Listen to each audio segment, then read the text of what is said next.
Perfect Crown, I'm trying to hang in there. Thus far, there are 4 episodes. And at first, I was going to reserve my watch along impressions for having seen all the way up to the latest episode. But when I watched episode 3 and I saw that kiss that he laid on her, y'all know the one where your hand and namely your thumb, is concealing anything going on behind there, which is just him either kissing her cheek or pretending to do that. Anytime that action is at play, baby, the best is behind you. Crown Princess, or Perfect Crown. I don't know why I said that.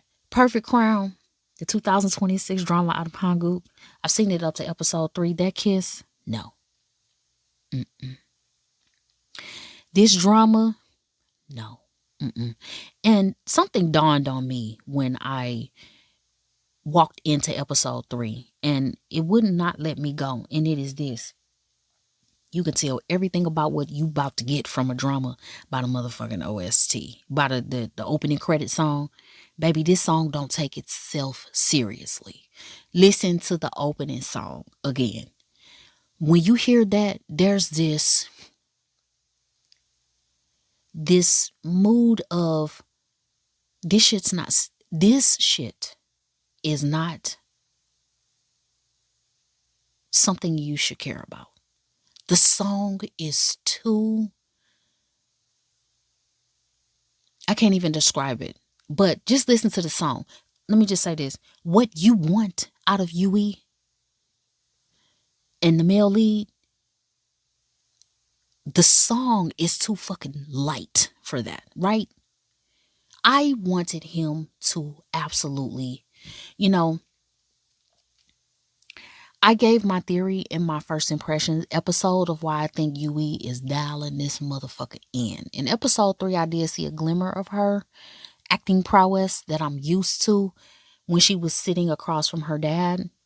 But that was in 2 times speed. So I don't know if it was stringent because of the 2. Sometimes 2 times speed can make something more impactful than it actually is in regular speed. But I'm just going to give her them little points and say, Yui that I could recognize was in that scene with the appa that hates her. I mean, he absolutely hates her. Dive into that. And I know it's only episode. They're only up to episode 4. I get it. But just some parting remarks, because as it stands right now, I may go in there. Once the fan edits come out, that kind of shit makes you feel like, oh my God, I missed something. Let me go back and see. You didn't miss shit. It's just that they're masters at putting together the good parts only. But I get an overwhelming feeling of just incongruence. Y'all know that's my favorite word here at AIRAKSARAMG, because shit don't be making sense. It don't be fitting together. Because when you get to the little baby king's mom, she's serious, ain't she? And when I say serious, she's the biatch we all love to hate. But she is really giving it to us on this shit, ain't she? But she's not giving it to us in a way that makes sense. It's so incongruent. It's like she's from the fucking Stone Ages. Whenever the Chosen era, whenever that shit was relevant, she's giving us that. And it makes no sense. This is 2000 and whatever on this drama. And it's it does not. Hangul, y'all do such a bad job at trying to merge the present day society with the monarchy that used to exist in Hangul. This shit it doesn't add up. It really does not add up. I'm sorry, guys. It's not adding up. It really doesn't. Because she's so serious, and when you watch her, you kind of almost start feeling relaxed a little bit, because we all used to the Chosen era vibe, ain't we? And I'm just like, what is that story y'all telling us behind the Perfect Crown? Straight up. What the fuck are you guys telling us behind, the archery days when Yui was a little bit more palatable? You know what I'm saying?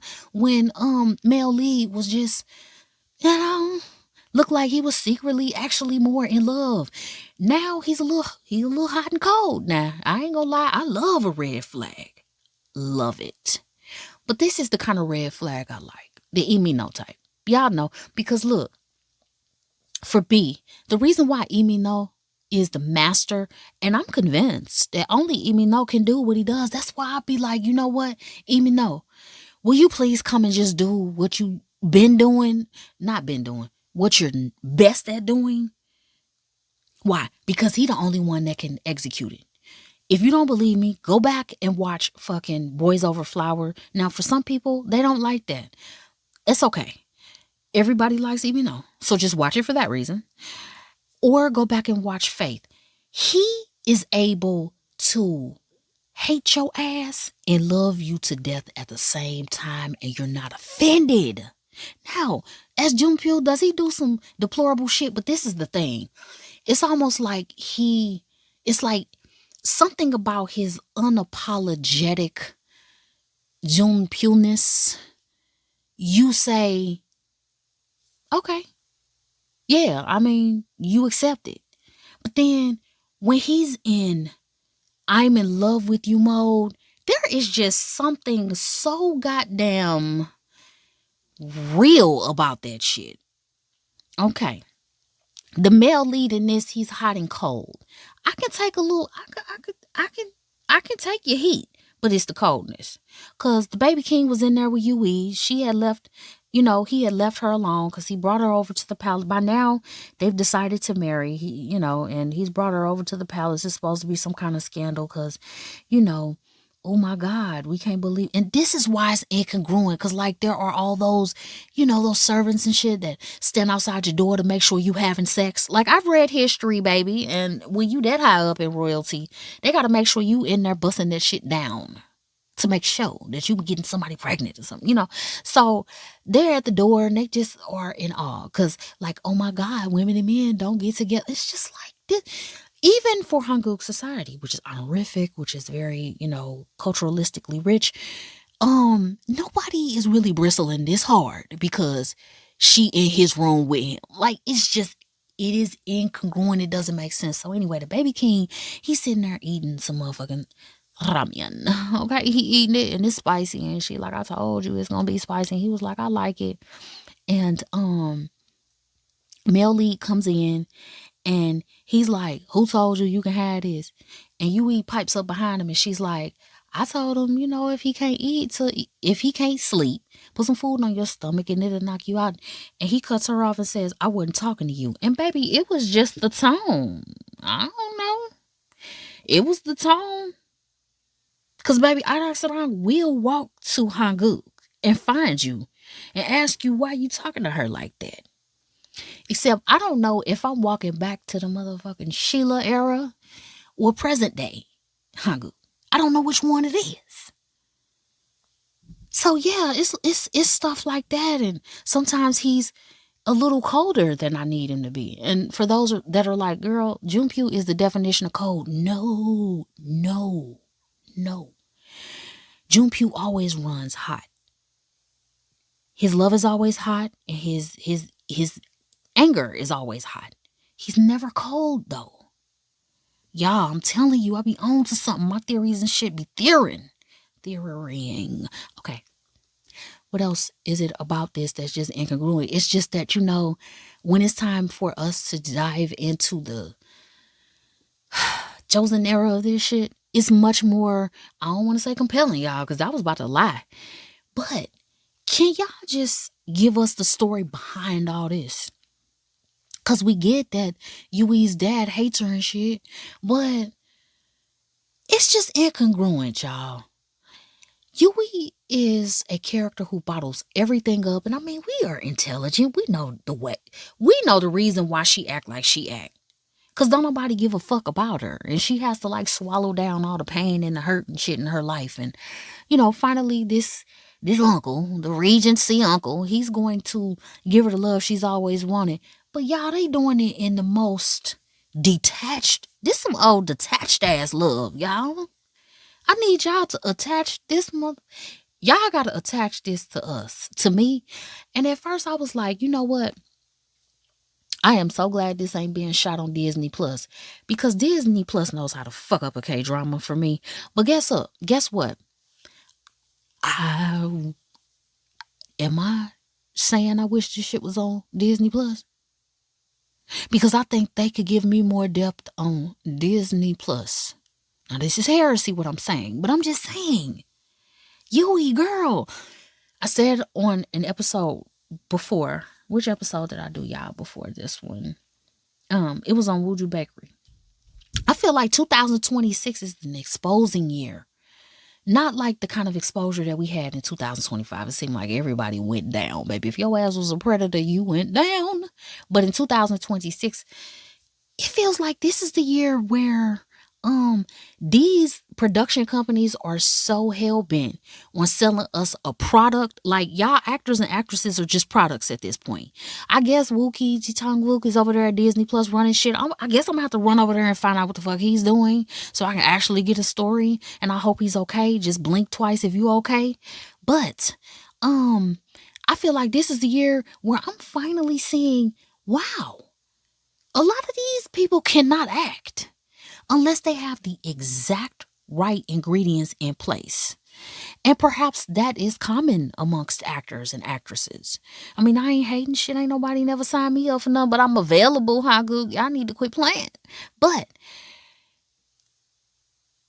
I thought, and I guess I'm wrong, and I'm cool with being wrong, but I thought that good acting or being a good actor or actress idol, I thought that meant that regardless of the script, regardless of the supportive cast, regardless of whatever, you come in there, you mic drop, and then you go the fuck back home. Even if this is Wuju Bakery, you mic drop that shit and you go back. I thought being a good actor didn't depend on anything external to yourself. It was all about what you brought to the role. And I just can't believe that the Yui that was in My Mister and the Yui that was in Scarlet Heart Rio, are we for real right now? And I know I said that shit wrong. I'm being dialectical right now because, like, at this point, I don't have time to dig down in the motherfucking hunger. I don't have time for that shit right now. Yui is not being Yui. So my theory that I already kind of talked about in episode 1, I feel like it's holding up. Tell me in the comment section if you think it's not. If you're on the podcast, shoot me a message. Let me know. I think we seeing Yui that will not, and I repeat, will not fuck up her relationship with Lee Jun Suk for shit. She is like, look, I'm gonna come out here and I'm gonna get this easy money. I'm fine. I'm pretty. You know, the country thinks I'm a darling or whatever. So I'm gonna give them all it. I'm gonna give them that. These country ass white shoes and this red suit. I'm gonna do that. And I'm gonna make them think this shit matches. But what I'm not gonna do, baby, I'm not gonna not be able to walk through my door to my man every night because you motherfuckers want me to actually act on this shit. That's too much to ask for right now. Why? Because the better I do at acting on this shit, the worse my motherfucking relationship is gonna get. He gonna be like, bitch, I know you like that. I know you like him because I like his ass, and I'm not about to allow you to do that and kiss him good. Nah, you gonna pick one. It's gonna be me or it's gonna be a fucking job. Which one? And I don't know, y'all. I don't know. I know it's just a theory, but I'm just, for the UE fans that are listening to this, have y'all ever seen her do this shit? Have y'all ever seen her reduced down to a petulant child? We not talking about the trauma that evil ass like, we all want to see the father die a painful death. Like, we all want to see that. We all want to see, mama or whatever, the baby king's mom. We want her to meet her end too. That's not what we're talking about. What I'm talking about is, have you ever seen Yui reduced down to a eye-rolling, petulant child? Okay? If you can say, this is different, AIRAKSARAMG, you got to stop equivocating dramas. It's different. I understand. I do. I get it. What if what you eat, not the actual roll, because I'm not that slow, y'all. I do get it. Rolls are different. What if the effort, what if the depth that she's serving up in Perfect Crown was what she served up in My Mister or Scarlet Heart Rio? What if she did that? This level of output. What if she did that in those two dramas? Do you think that you would that those dramas would suffer for that or not? I know it feels like I'm being hypercritical. Maybe I am. It's because I expect so much more out of UE. I really do. And this is my part in the shop, baby, and I'm gone because I got other dramas to watch. UE. Girl, if E. Sung's fine ass ain't over there putting a ring on that shit, listen to me loud and clear. Lee, unless he putting a ring on that shit, do not let him keep fucking up your acting. Do you understand me? Do not let him fuck up your acting career because you scared you gonna lose him. Because he may go in there and do that same shit with the romance because, like, when they're coupled up, they go to dramas and they their fear precedes them in every scene that they're in. But he may not, mac the ladies down. And I guess the Sister Soldier Warrior Hood can understand that for you, baby. I ain't gonna lie and say I understand it. But he's not going to skimp on his acting prowess, though. Because it was pretty obvious from episode 1 that y'all weren't going to give us no romance. None. But your acting itself is suffering for me. And I just don't understand it. I really don't. Back to Emi No.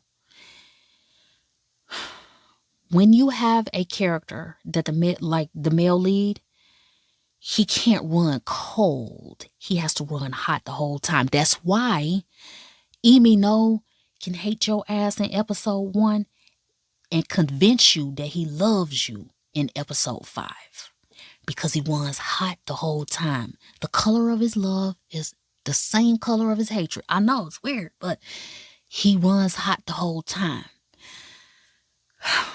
The male lead, when he's being cold to her, it's absent, it's void of any of the heat that he thinks he has when he's being hot. I know that's confusing. I'm just saying. Hanguk and everywhere else that listens to AIRAKSARAMG, y'all. I'm on the World Wide Web.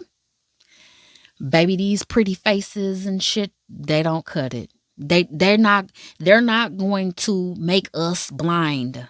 We're not gonna not see what we see. Understand that? And thank you so much for opening your doors to the enter so we can enjoy and all that shit.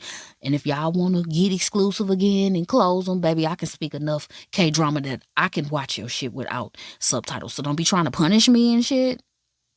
But this, no.